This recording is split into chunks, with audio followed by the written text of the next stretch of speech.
আল্লাহকে জিজ্ঞেস করে, আল্লাহ আপনার বান্দার রমজানের এই নেকিটা 70 লিখতাম নি।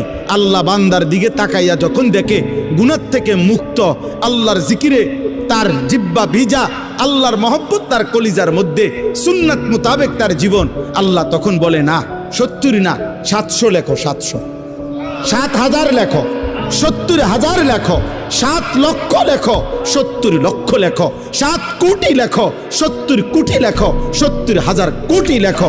এক সেজদা, এক সেজদা, একবার সুবহানাল্লাহ বললে আল্লাহ বলে লেখো 70,000 কোটি সুবহানাল্লাহ লেখো। কোন বেলায় আল্লাহ মহব্বতের জোশে, আল্লাহ তার মায়ায় আল্লাহ বলে ফেরেশতা তুমি লিখো না, আসা আক্তুবু, আমি আল্লাহ নিজেই লিখবো। এই নেকি তুমি দিয়া পারতা না, আমি দেবো আমার বান্দার নেকি।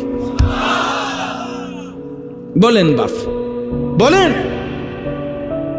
আহাজ মুসলমানের সন্তান, যদি তোমরা বুঝতা যে তোমাদের মালিক তোমাদের প্রতি কি পরিমাণ খেয়াল করেছে।